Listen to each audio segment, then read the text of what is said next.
నమస్తే, welcome to face to face. నేను మీ బ్రహ్మనాయుడు.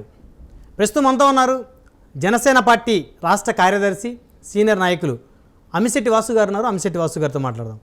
నమస్తే వాసు గారు. నమస్తే బ్రహ్మనాయుడు గారు. బాగున్నారా? బాగున్నానండి. ముందుగా పిలిచిన వెంటనే మా FTF కార్యక్రమానికి వచ్చినందుకు నా తరపు నుంచి, మా ఛానల్ యాజమాన్యం తరపు నుంచి మా హృదయపూర్వకమైనటువంటి నమస్కారాలు సార్. థ్యాంక్ యూ అండి. మమ్మల్ని పిలిచి ఇంటర్వ్యూ చేసినందుకు ప్రైమ్9 ఛానల్ యాజమాన్యానికి, బ్రహ్మనాయుడు గారికి నా ప్రత్యేకమైన కృతజ్ఞతలు.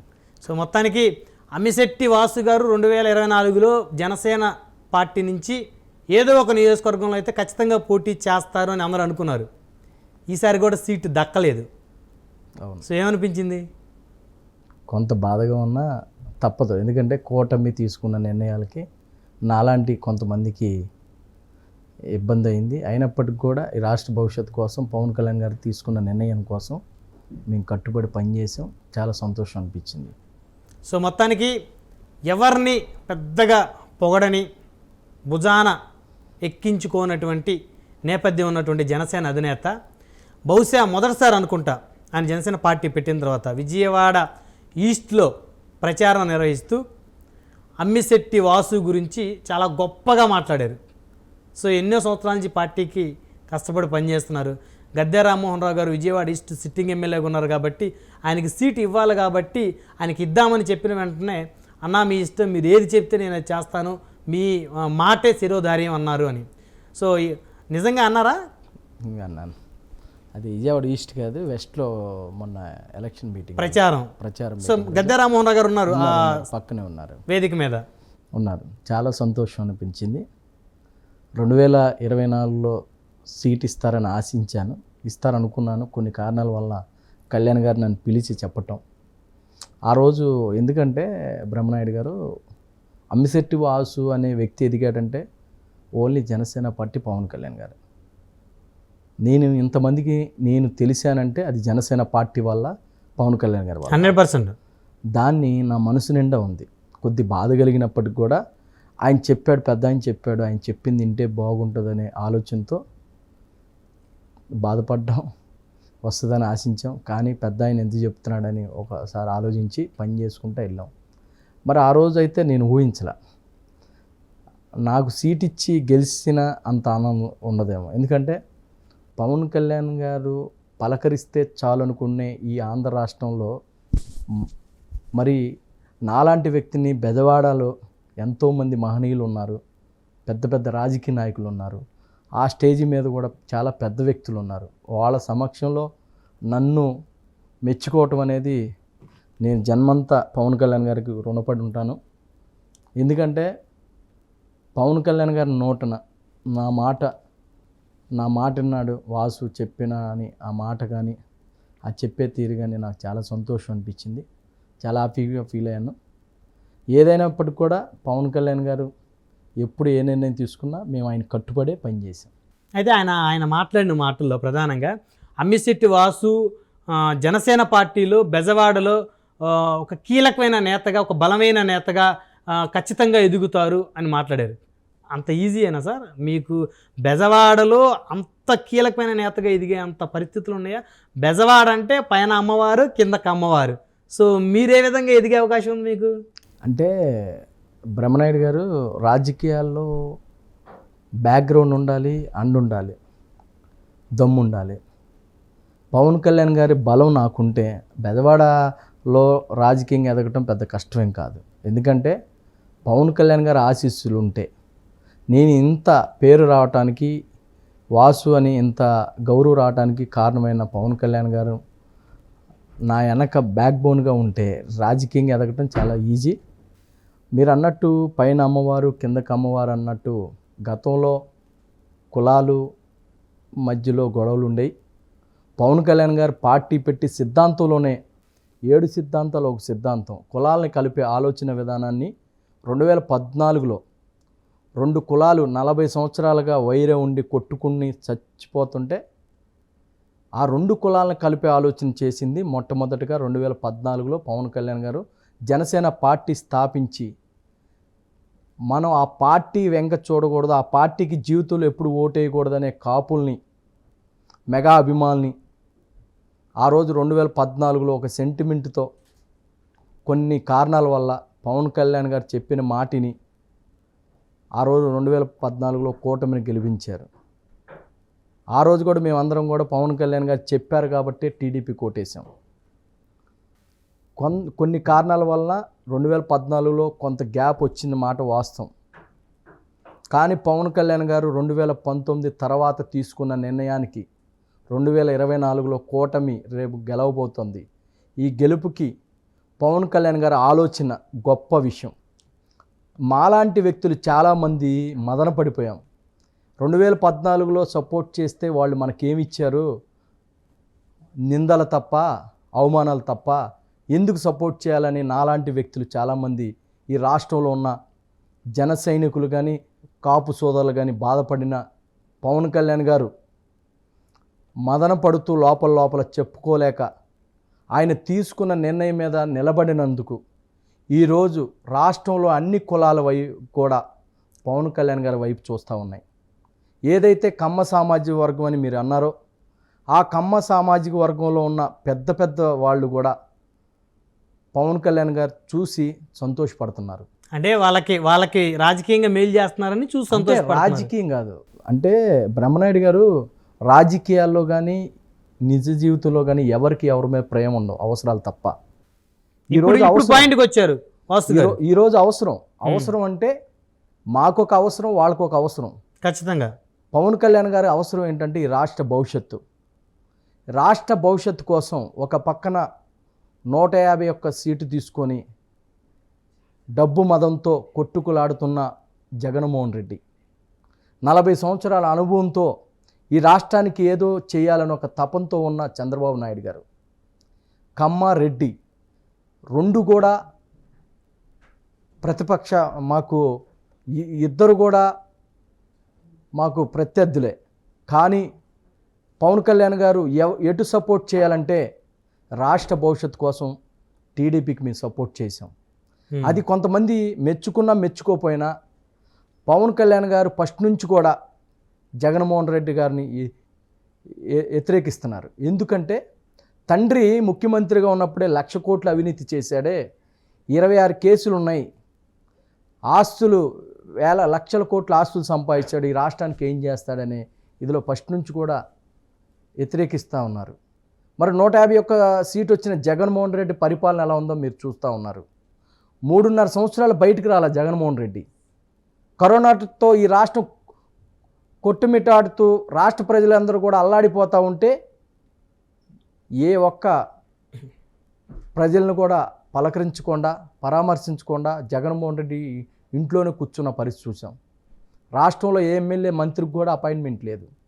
అలాంటి మదంతో ఉన్న ముఖ్యమంత్రిని దించాలంటే ఈ రాష్ట్రంలో కొన్ని పార్టీలు కొన్ని కులాలు కలవాలని ఒక సంకల్ప బలంతో 2 సార్లు ఓడిపోయినప్పుడు ఆయన పడిన బాధ ఇంత అంత కాదు. దగ్గరగా ఉండి మేము చూస్తూ ఉన్నాం. ఆయన మాతో మాట్లాడిన సందర్భాల్లో కూడా మాకు చాలా విషయాలు తెలిసినాయి. ఇవన్నీ ఎవరు ఎన్ని అనుకున్నా కానీ ఆయన తీసుకున్న నిర్ణయం కరెక్ట్.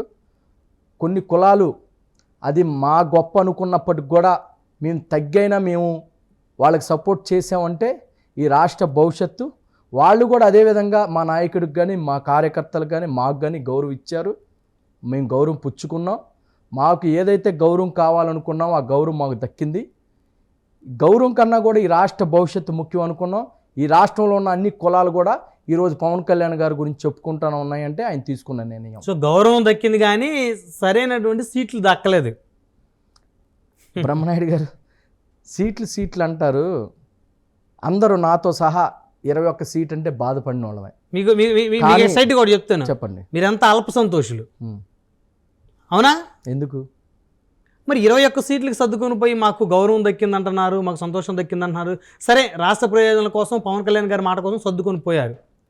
ఒకవేళ కూటమి ప్రభుత్వంలో ఏర్పడితే అప్పుడు కూడా ఆ ఇచ్చినటువంటి అరాకొర నామినేటెడ్ పోస్టులతో సర్దుకొని పోతారా? మాకు చాలులే గౌరవం దక్కిందిలే అని చెప్పేసి, లేకపోతే కనీసం మీకు ఎంత పర్సంటేజ్ ఓట్ బ్యాంక్ వచ్చిందో దాన్ని బేస్ చేసుకునైనా కొన్ని నామినేటెడ్ పోస్టులు తెచ్చుకునేటువంటి పరిస్థితి ఉందా? అదేం లేదండి. మీరు బ్రహ్మనాయుడు గారు పవన్ కళ్యాణ్ గారు చెప్పారు సీట్లు తగ్గాం, రేపు నామినేటెడ్ పోస్టులు ఏదైనా కానీ 30% షేర్ మాకు వస్తుందని చెప్పారు. ఎంపీటీసీలు కానీ జెడ్పీటీసీలు కానీ ఏదైనా కానీ మాకు వస్తాయి. ఎందుకంటే చంద్రబాబు నాయుడు గారు కూడా పవన్ కళ్యాణ్ గారు ఏది చెప్పినా వింటున్నారు. ఎందుకంటే ఆయన త్యాగం ఊరినే పోదు. గుర్తుపెట్టుకుంటారు అసలు గ్యారెంటీగా టీడీపీ వాళ్ళు కాదు, కిందున్న క్యాడర్తో సహా ఈరోజు పవన్ కళ్యాణ్ గారిని గుర్తుపెట్టుకుంటున్నారు. ఎందుకంటే ఆయన కష్టం ఎక్కడికి పోలేదు. సర్వీస్ ప్రతి జన సైనికుడు కూడా ఈరోజు టీడీపీ కార్యకర్త కన్నా బీజేపీ కార్యకర్త కన్నా కండవ మెళ్ళ వేసుకొని ఈరోజు ఎండన సైతం లెక్క చేయకుండా కార్యకర్తలు ఈరోజు నిలబడ్డారు. ఎక్కడ చూసినా కూటమిలో మాకు సీట్ రానప్పటికి కూడా, విజయవాడ పార్లమెంట్లో ఒక సీటు కూడా జనసేన పార్టీకి ఇవ్వనప్పటికి కూడా ప్రతి నియోజకవర్గంలో కూటమికి పనిచేసిన కార్యకర్తలు ఎవరైనా ఉన్నారంటే మనస్ఫూర్తిగా జన సైనికులు, వీర మహిళలు. సార్ మీరు విజయవాడ పార్లమెంట్ ఇన్ఛార్జ్ కదా? అవును. 2009లో మీరు ప్రజారాజ్యంలో ఉన్నారుగా, ప్రజారాజ్యం పనిచేశారుగా. మొదటి నుంచి కూడా ఆఫ్టర్ వంగవీటి మోహన్ రంగా గారి డెత్ తర్వాత మీలాంటి వాళ్ళందరూ కూడా చిరంజీవి గారిని ఫాలో అయిపోయారు. సినిమాలు కాదు, రాజకీయాల్లో ప్రజారాజ్యం ఆ ఎపిసోడ్ తర్వాత జనసేన ఆ లైన్లో వచ్చారు. మీరు 2009లో అప్పుడు ప్రజారాజ్యం 2 స్థానాలు గెలిచింది బెజవాడలో, 3 కానీ ఈరోజు కూటమిలో ఒక్క సీటు కూడా జనసేన తీసుకోలేకపోయినందుకు ఒక విజయవాడ పార్లమెంటరీ ఇన్ఛార్జిగా మీకు షేమ్ అనిపించట్లేదా? షేమ్ అనిపించట్లేదు కానీ బాధగా ఉంది. ఎందుకంటే ఎలా అంటే ఉంది, నేను లేదని మీ మీడియా ముఖంగా నేనేదో చెప్పుకొని తప్పుకునే ఆలోచన లేదు. ఒక సీటు రావాలనిపించింది. కానీ కొన్ని కారణాలు ఎలా అనిపించినాయి అంటే, ఒక ఎదవకి దరిద్రుడికి ఇచ్చే బదులు కూటమిలో బీజేపీకి ఇవ్వటం మంచిది అనిపించింది మాకు. ఎందుకంటే అక్కడ ఎలా అయిపోయిందంటే జనసేన పార్టీ అంటే వెస్ట్లోనే పార్టీ ఉందనే విధంగా కొంతమంది క్రియేట్ చేశారు. జనసేన పార్టీ ఒక వెస్ట్లో కాదు, 3 నియోజకవర్గాల్లో పార్టీ ఉంది. తూర్పు నియోజకవర్గం, సెంట్రల్ నియోజకవర్గంలో పార్టీ క్యాడర్ ఎక్కువ ఉంది. పార్టీకి సంబంధించిన కులం కూడా ఎక్కువ ఉంది, కాపు కమ్యూనిటీ కూడా.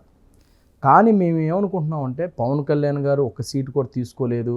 మేము బాధపడతాం కాదు, టీడీపీ వాళ్ళు కూడా బాధపడ్డారు. ఎలా అంటే ఒక్క గాజు గ్లాస్ సింబల్ ఉన్నా కానీ మేము ప్రజల్లోకి వెళ్ళడానికి బాగుండిద్ది విజయవాడ సిటీలో. ఎందుకంటే కేసీఆర్ చిన్ని గారు పదే మాట్లాడేటప్పుడు ఇక్కడ రాపోవటం మాకు ఇబ్బంది. ఎందుకంటే ఈ పార్లమెంట్లో, నా పార్లమెంట్లో ఒక్కళ్ళకన్నా సీట్ ఇస్తే ఆ ప్రభావం అన్ని 7 నియోజకవర్గాల మీద ఉంటుంది అనే ఆలోచన ఉంది.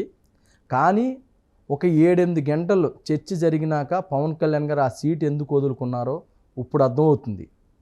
రాజధాని పూర్తి అవ్వాలంటే మొన్న చెప్పారు పవన్ కళ్యాణ్ గారు వెస్ట్లో మీటింగ్లో చెప్పారు. ఆ రోజు వరకు మాకు తెలీదు. రాజధాని డెవలప్ చేయాలన్నా, రాజధానిలో మా ప్రభావం చూపించాలన్నా మాకు ఒక సీటు కావాలి అసెంబ్లీలో అని కేంద్రం నుంచి బీజేపీ వాళ్ళు అడిగినట్టు, ఒక సీటు త్యాగం చేయకపోతే మన ఆంధ్ర రాష్ట్రానికి అమరావతి దూరం అయిపోయిద్దనే బాధతో పవన్ కళ్యాణ్ గారు త్యాగం చేయడం జరిగింది. మీకు తెలుసు బెమ్మనాయుడు గారు, నాగబాబు గారు ఎంపీగా పోటీ చేద్దాం అనుకున్నారు. ఆల్రెడీ ఒక హౌస్ తీసుకున్నారు. అక్కడ ఒక 10 days 20 days వెళ్ళి వర్క్ స్టార్ట్ చేశారు. అవును. మరి పొత్తుల్లో భాగంగా మరి ఆయనకి సీట్ లేదు. మరి ఆయనకి బాధ ఉంటుంది, 60+ ఆయనకి. అవును. ఈ వయసులో చేస్తేనే కష్టం కదా. అవును. ఆయన లాంటి వ్యక్తే పవన్ కళ్యాణ్ గారు, చిన్న వ్యక్తి, ఆయన మీద చిన్న ఆయన తమ్ముడు అయినప్పటికి కూడా ఒక నాయకుడిగా ఫీల్ అయ్యి అధినాయకుడు ఏం చెప్తే అది మనం చేద్దాం ఒక కార్యకర్తగా పనిచేశారు నాగబాబు గారు ఒక జనసేన కార్యకర్తగా పనిచేశారు. అలాంటి మరి విజయవాడలో సీటు రాకపోతే మరి పెద్దవాళ్ళు ఇప్పుడు ఒక మాట వినండి బ్రహ్మనాయుడు గారు, ఒక రాజకీయ పార్టీ పెట్టిన ఒక అధినాయకుడు పవన్ కళ్యాణ్ గారు లాంటి వ్యక్తికి రాజధానిలో బెజవాడలో ఒక సీట్ లేదు అని ఆయనకు బాధ ఉండదా? ఖచ్చితంగా ఉంటుంది కదా. కానీ ఎన్ని అవమానాలు, ఎంత బాధపడితే ఆయన 21 సీటు సరిపెట్టుకొని అయినా పోటీకి వెళ్ళాలని, ఆయనకు ఆరోగ్యం సహకరించినప్పటికి కూడా రోజుకు మూడు పోకురాలు చేశారు ఆయన. చూసారా మీరు? అవును. రోజుకు 3 పోకురాలు చేశారు. నిత్యం జనాల్లోనే ఉన్నాడు ఆయన. మరి అలాంటి వ్యక్తిని ఒక సీట్ ఇవ్వలేదని మనం ఎట్లా ఆయన తప్పు పడతాం? అందుకనే మాకు అనిపించింది ఆయన తప్పు అయిన నిర్ణయం మంచి అయినా తీసుకున్న నిర్ణయానికి కట్టుబడి ఉండాలనే ఒక ఆలోచనతో మేము విజయవాడ పార్లమెంటు 7 నియోజకవర్గాల్లో జనసేన వీరమహిళలు కానీ జనసేన కానీ ఆర్ట్ఫుల్గా 7 నియోజకవర్గాల్లో సహకరించారు. ఎక్కడ చిన్న ఇబ్బంది కూడా లేకుండా మేమందరం పనిచేసాం. సో మొత్తానికి అమిశెట్టి వాసు గారు మీకు ఒక విషయంలో కంగ్రాట్స్. దేనికండి? మీకు బెజవాడలో జనసేన పార్టీలో మీకు సమానమైనటువంటి క్యాడర్ ఉన్నటువంటి పోతిన మహేష్ని జనసేన నుంచి బయటికి పంపడంలో అమిశెట్టి వాసు సక్సెస్ అయ్యారు అనుకుంటున్నా. నేనేం పంపించలేదండి. ఆయన ఎందుకంటే ఎప్పుడైనా అంటే మనం ఎంతమందిని మోసం చేయొచ్చు, కానీ ఒక దేవుడికి సమానం చెప్పుకోవాలి, ప్రకృతికి సమానం చెప్పుకోవాలి. ఒక వ్యక్తి 8 సంవత్సరాల పార్టీని పట్టి ఏడిపించాడు, ఏదించాడు. మా బాధ ఏంటంటే ఈ 10 సంవత్సరాలు యుద్ధం చేయటమే జరిగిపోయింది జనసేన పార్టీలో. ఆ వ్యక్తి గురించి 8 సంవత్సరాలు అయింది. ఆ వ్యక్తి వచ్చి 8 సంవత్సరాలు కూడా పోరాడటమే, మా పార్టీ మీద మేమే పోరాడటం. ఎవరు చెప్పినా ఒక బీసీ నాయకుడు కదా, నువ్వు మనోడివే కదా, నువ్వు తగ్గుండాలి కదా, నీకు ఆయనకి దూరం అవుతారు పార్టీకి అని నేను మొత్తుకునేది ఏంటంటే అక్కడ బీసీయా ఎస్సీయా మైనార్టీయా కాదు, ఒక వ్యక్తి ఒక దుర్మార్గానికి పార్టీని బలి చేస్తున్నాడు, మహిళల్ని కించపరుస్తున్నాడు, పార్టీకున్న బలమైన కులాన్ని ఏదైతే బలం అనుకుంటున్నారో జనసేన పార్టీ ఆ కులాన్ని కించపరుస్తున్నాడు, కులం పేరు పెట్టి తిడుతున్నాడు, మాకు అవమానంగా ఉంది, మా కులాన్ని మమ్మల్ని అంటే బాధగా ఉంటుందని మా పైన నాయకులకు చెప్పిన పట్టించుకోలేని పరిస్థితి. కొన్నిసార్లు వాళ్ళకి తెలిసినప్పటికి కూడా వాసు మేమేం చేయలేం, బాగా మాట్లాడుతున్నాడు, ప్రెస్ మీట్లు పెడుతున్నాడు, పార్టీ కార్యక్రమాలు చేస్తున్నాడు కదా, మేము ఎలా ఏం చెప్పమని. కానీ ఒక్క మాట వాస్తవం, పార్టీ నన్ను ఆయనకన్నా ఎక్కువ చూశారో లేదో పక్కన పెడితే నన్ను మాత్రం పార్టీ నాకు కొమ్ము కాసింది. ఫస్ట్ నుంచి నేను పార్టీ మీద కొన్ని గొడవలైనా పార్టీలో కొన్ని ఇబ్బందులైనా కానీ నాకు కొమ్ము కాసింది. డైరెక్ట్గా వాళ్ళ ముందే వాసు మా మనిషి, వాసు కావాలి, అవసరమైతే నువ్వు వెళ్ళిపో అన్న సందర్భాలు కూడా కొన్ని ఉన్నాయి. నేను పార్టీని గుండెల్లో పెట్టుకుంటాను. పార్టీలో వ్యక్తులు కూడా మనోహర్ గారు కానివ్వండి, హరిప్రసాద్ గారు కానీ కొంతమంది నాకు చాలా సపోర్ట్ చేశారు 100%. ఎందుకంటే నాకు డైరెక్ట్గా సపోర్ట్ చేయలేకపోయినా ఇండైరెక్ట్గా నాకు సలహాలు ఇవ్వటం, ఇలా కాదు ఇలా అని నన్ను మ్యాక్సిమం ఆ వ్యక్తితో పాటు నన్ను కూడా చూసేవాళ్ళు. కొద్దిగా కొన్ని పర్సనల్ విషయాల్లో నాకే ఎక్కువ చెప్పేవాళ్ళు. కానీ పోతిన మహేష్ గారు ప్రధాన అలిగేషన్, విజయవాడ వెస్ట్ టికెట్ని పవన్ కళ్యాణ్ గారు 30 కోట్ల రూపాయలకి సుజనా చౌదరి గారికి అమ్ముకున్నారు అని పదే ప్రతిరోజు అదే తంతు. ఏమండి, ఆ వ్యక్తి పేరు చెప్పటమే నాకు సిగ్గుగా ఉంది. ఎందుకంటే తల్లి గర్భంలో 9 నెలలు ఉండి, అంటే ఒక పార్టీలో 8 సంవత్సరాలు ఉండి, అంటే తల్లి గర్భం ఎంత స్వచ్ఛమైందో ఎంత పవిత్రమైందో, ఒక పార్టీలో నువ్వు ఒక చిన్న మొక్కగా వృక్షంలాగా ఎదిగావు. నీతో పాటు చాలామందికి సీట్లు ఇవ్వాలి జనసేన పార్టీలో. అవును, విడివాడ రామచంద్రరావు గారు లాంటి వ్యక్తులకి చాలామందికి మీరు చెప్పింది. ఇవ్వకపోతే నువ్వు మాట్లాడే భాష మాట నీ కడుపును పుట్టిన బిడ్డలు కూడా బాధపడే ఇదిలో నువ్వు మాట్లాడుతూ ఉన్నావు. పవన్ కళ్యాణ్ గారిని మాట్లాడుతున్నాడు, రక్తం ఉడికిపోతుంది. ఎందుకురా ఈ జన్మ అనిపిస్తుంది మాకు, నువ్వు మాట్లాడుతుంటే ఎందుకురా ఈ జన్మ అనిపిస్తుంది. కానీ మా పార్టీకి ఎక్కడ మచ్చ వస్తుందో, మా కులానికి ఎక్కడ మచ్చ వస్తుందో అని నాలాంటి వ్యక్తులు చాలామంది ఓర్పుతూ ఉన్నారు. లేకపోతే కొట్టేసేవాళ్ళు వెళ్ళి. కొట్టడం అని కాదండి, అది మీరు ఒక అధ్యక్షుడిని, నువ్వు 8 సంవత్సరాల పొగిడిన మనిషిని, దేవుడిగా భావించిన మనిషిని, నువ్వు కనపడితే మొక్కిన మనిషిని నీకు సీట్ ఇవ్వలేదని ఎంతమంది కడుపులు చేసావని మాట్లాడుతున్నావు అంటే, నీ వాళ్ళని ఎవరన్నా చేశారా? నువ్వెవరన్నా పంపిస్తే చేశారా? నువ్వేమన్నా పక్కలేస్తే చేశారా? కడుపు రగిలిపోదా ఈ మాటలు మాట్లాడుతుంటే? కొడతావేంటండి? కొట్టాలా ఆ వ్యక్తిని? ఏం చేసినా తప్పు ఉందా? మా దైవం అనుకునే వ్యక్తిని నువ్వు ఎంతమంది కడుపులు చేసావు చెప్పు, అపిట్వీట్లో పెట్టు అన్నావంటే నీ నాలి కోసేవద్దు మేము ఓర్పు పడుతున్నాం. గత 30 సంవత్సరాల క్రితం ఒక్క గొడవకి కులం 40 సంవత్సరాలు పట్టింది ఎదగటానికి. మా మా మా వాళ్ళలో మా కులంలో పవన్ కళ్యాణ్ గారు లాంటి వ్యక్తి పుట్టాలంటే 100 సంవత్సరాలైనా పుట్టడు. అలాంటి వ్యక్తి, ఆ వ్యక్తి సంకల్పం కోసం, ఆ వ్యక్తి ఆశయం కోసం నాలాంటి వ్యక్తులు అణిగి మణిగి ఉంటున్నారు. నీలాంటి వ్యక్తులు నువ్వు మాట్లాడే మాటలు, భాష, తీరు అన్నీ గమనిస్తున్నాం. నువ్వేదో నీ పార్టీ అధికారంలో వస్తుందని ఎర్రవీకుతున్నారు.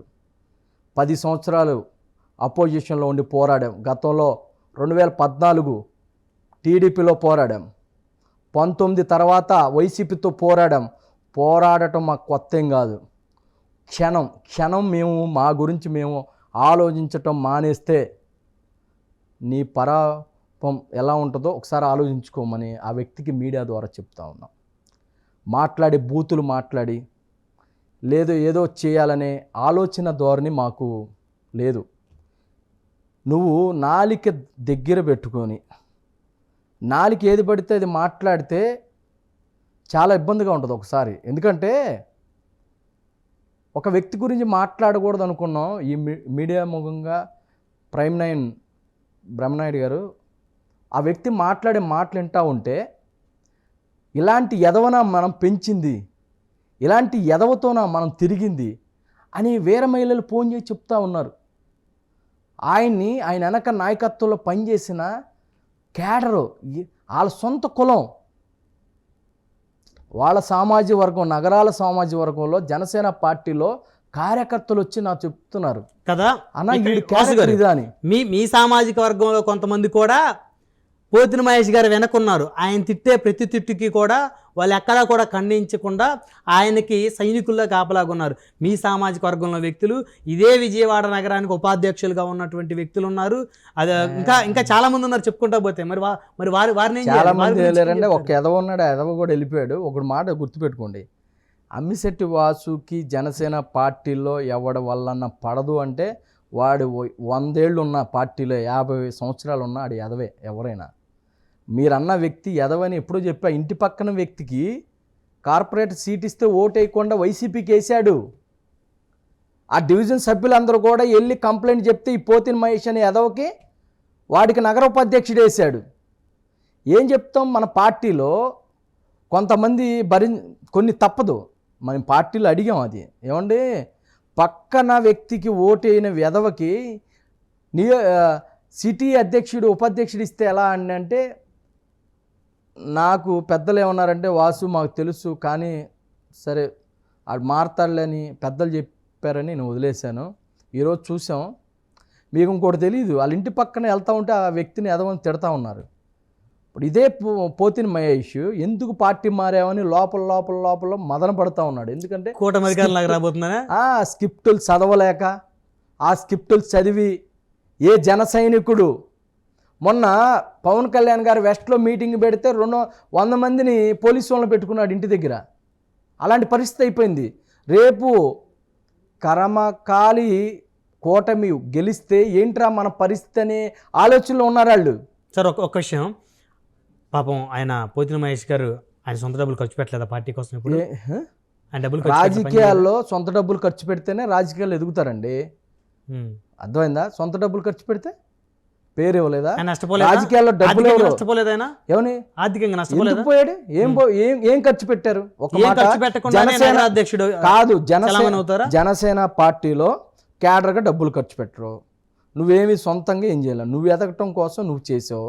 నీకు ఎంతమంది ఎన్ఆర్ఐ నుంచి ఫండ్స్ వచ్చినాయో అందరికి తెలుసు. నువ్వు ఏం ఫండ్స్ ఎలా ఖర్చు పెట్టావో తెలుసు. నువ్వు కార్పొరేటర్లు ఖర్చు పెట్టుకున్న దాన్ని నీ ఖాతాలో వేసుకున్నావు. ఏం ఖర్చు పెడతావు? ఇప్పుడు నేను ఉన్నానండి. అంటే కార్పొరేషన్ ఎలక్షన్ అప్పుడు కార్పొరేటర్ అభ్యర్థులకు డబ్బులు కలెక్ట్ చేశాడా? డబ్బులు కలెక్ట్ చేశాడు. ఇంకోటి ఏంటంటే ఆ కార్పొరేటర్ల అభ్యర్థులు ఎవరైతే పోగ్రాలు చేస్తారో అవన్నీ ఈయన ఖాతాలో వేసుకున్నాడు. ఈయన ఏం ఖర్చు పెట్టాడు చెప్పనండి? పార్టీ ఫండ్ ఏమైనా ఇచ్చాడా? ఏ కార్యకర్త కన్నా ఇబ్బంది అయితే చూశాడా? ఖర్చు పెట్టాడు కొంత. ఎంత రాజకీయాల్లోకి వచ్చినాక ఖర్చు పెట్టకుండా ఎలా ఉంటారు? అంటే నీ కారులో ఆయిల్ కూడా పార్టీ ఖాతాలో వేసేస్తావా? నీ పిల్లలకు సంబంధించిన నువ్వు చదివించుకున్నావు చదువును కూడా పార్టీ లెక్కలు వేస్తారా? ఎలా వేస్తారు? ఒక ఆఫీస్ పెట్టి 4గురికి టీ ఇస్తే, కాపీలు ఇస్తే అవి కూడా పార్టీలు లెక్కలు వేస్తారా? రాజకీయాల్లో ఎలా లెక్కేస్తారు? ఏమి ఖర్చు పెట్టావు నువ్వు? 2019లో పోటీ చేసి నీ సొంత డబ్బులు ఎంత ఖర్చు పెట్టావు? నువ్వు ఆల్రెడీ కేసునైనా నాని దగ్గర ఆల్రెడీ ₹1 తీసుకున్నావు. అదే ఇప్పుడు ₹1 2019లో ఆధారాలు ఉన్నాయి మీ దగ్గర? 100% ఆధారాలు ఉన్నాయి. ఆధారాలు ఏమొద్దండి, అమ్మవారి పక్కనే ఉంటాడు కదా, అమ్మవారి గుడికి రమ్మనండి. కేసీఆర్ నాని దగ్గర నేను డబ్బులు తీసుకున్నానా లేదా అని ప్రమాణం చేయమని చెప్పండి. ఎంతమందికి మీకు ఇంకోటి తెలుసా, నగర అధ్యక్షుడిగా లేనప్పుడు కొంత డబ్బులు ఖర్చు అయినాయి ఆయనకి. ఎందుకంటే క్యాడర్ అంతా నా వైపు ఉండేవాళ్ళు, ఆయన వైపు జనం రావాలంటే జనాలకు డబ్బులు ఇస్తేనే వచ్చేవాళ్ళు. బీసీ సంఘంలో పనిచేసినప్పుడు జనాలకు డబ్బులు ఇచ్చే తెచ్చాడు, అది వాస్తవం. కానీ నగరాధ్యక్షుడిగా ఇచ్చినప్పుడు అందరూ కూడా 3 నియోజకవర్గాల్లో ఉన్న క్యాడర్ మొత్తాన్ని పశ్చిమ నియోజకవర్గంలో వాడుకున్నాడు. తూర్పులో పని ఆడ జాయిన్ ఇచ్చాడు. తూర్పులో వర్క్ ఎక్కడ చేయనిచ్చారు? Party work. సెంట్రల్ ఎక్కడ చేయనిచ్చారు? సరే వాసు గారు, ఆయన విషయం పక్కన పెట్టేద్దాం. 3 ప్రశ్నలు అడుగుతాను, చెప్పండి. విజయవాడ కనకదుర్గమ్మ సాక్షిగా ప్రమాణం చేసి నిజం చెప్తారా? చెప్పండి. జనసేన పార్టీలో రాకముందు అమ్మిశెట్టి వాసు ఆస్తులు ఎంత? జనసేనలోకి వచ్చిన తర్వాత అమ్మిశెట్టి వాసు సంపాదించిన ఆస్తులు ఎంత? 1. 2. అమ్మిశెట్టి వాసు మీద ఎన్ని క్రిమినల్ కేసులు ఉన్నాయి? 3. అమ్మిశెట్టి వాసు ఎంతమందిని బెదిరించాడు? ఎంతమంది మీద దాడులు చేశాడు? అమ్మవారి సాక్షిగా కన్నా నా ఆత్మసాక్షిగా చెప్తా ఉన్నా, నేను ఎవరిని బెదిరించలేదు. నేను ఎవరినైనా బెదిరించానంటే పార్టీ కోసం, లేదంటే ఎవరికన్నా అన్యాయం జరిగితే ఎవరైతే అన్యాయం పడ్డారో, ఎవరికైతే అన్యాయం జరిగిందో వాళ్ళ తరపున నేను మాట్లాడుంటాను. ఇప్పుడు రాజకీయాల్లో ఉన్నప్పుడు ఏ వ్యక్తికన్నా అన్యాయం జరిగితే ఆ వ్యక్తిని సపోర్ట్ తీసుకొని మనం మాట్లాడితే అదే రౌడీజం అంటారు, అదే దౌర్జన్యం అంటారు. నేను ఎక్కడా కూడా రౌడీజం అంటే ఏంటి? అన్యాయంగా ఎవరినైనా దోసుకొని కొట్టి నేనేమన్నా డబ్బులు అడిగానా? రౌడీజం కొట్ల మీదకి కానీ షాపుల మీదకి వెళ్ళి ఏమైనా రౌడీజం చేశానా? అన్యాయంగా నా మీద ఏమైనా కేసులు ఉన్నాయా? నా మీద ఉంది ఒకే కేసు, అది గుంటూరులో ఒక ల్యాండ్ ఇష్యూ. ఆ ల్యాండ్ ఇష్యూ కూడా నాది కాదు బ్రహ్మనాయుడు గారు, నాకుంది. అమ్మవారి సాక్షిగా చెప్తా ఉన్నా, ఒకే కేసు. ధర్నా కేసులు ఇవి ఉన్నాయి, ప్రభుత్వం పెట్టిన ధర్నా కేసులు అవి ఉన్నాయి. వ్యక్తిగతంగా క్రిమినల్ కేసు అనేది నా మీద ఏమీ లేదు. ల్యాండ్ కేసు గుంటూరు సైట్ విషయంలో మా ఊరు సర్పంచ్ని పరిచయం చేశానని అది 7వ ముద్దాయిగా పెట్టారు నన్ను. ఇప్పుడు అందరూ ఏమనుకున్నారు, నేను కబ్జా చేశాను అనుకున్నారు.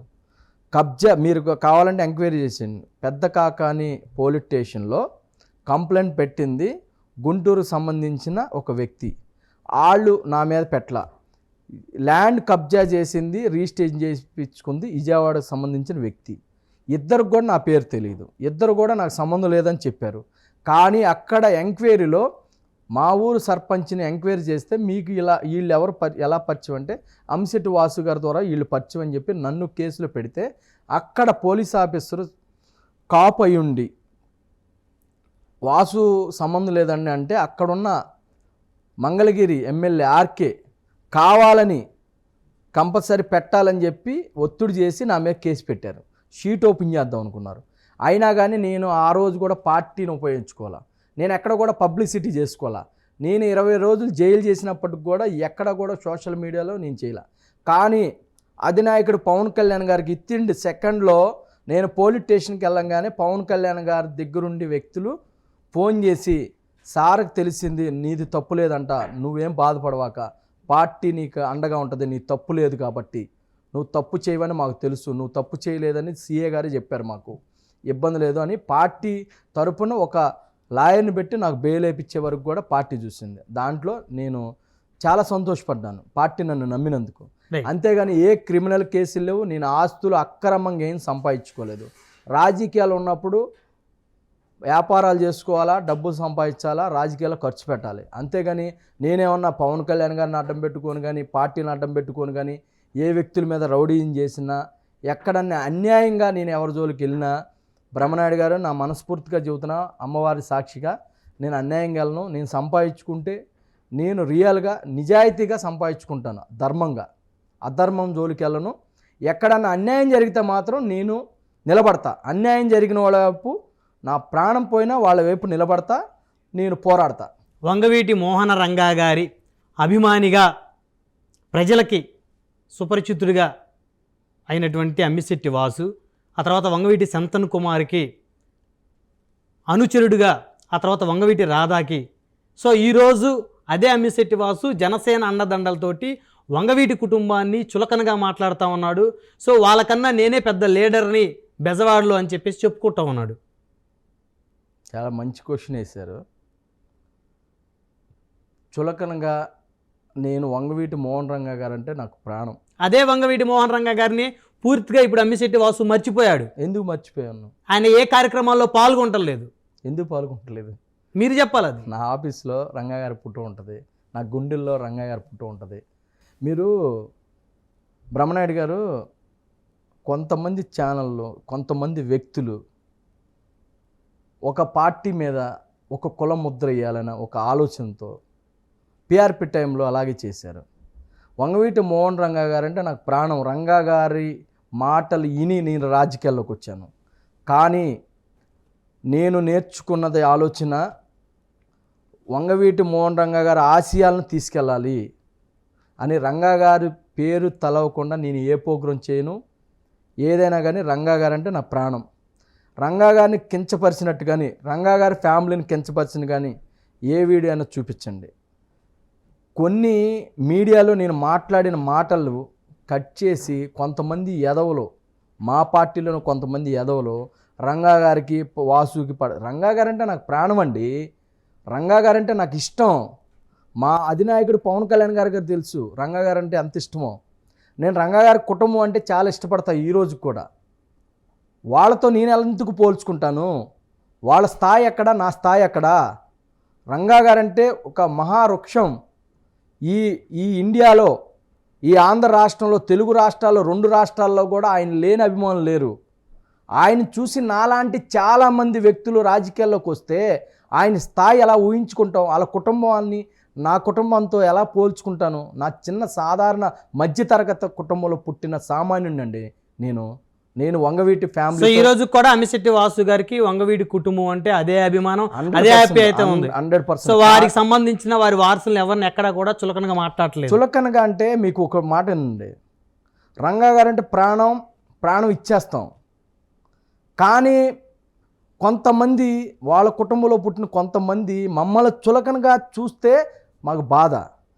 మేము మీకు గౌరవిస్తాం, ప్రేమిస్తాం, ప్రాణం ఇస్తాం. కానీ బానిసల్లాగా ఉండాలంటే మాకు బాధ వేస్తుంది.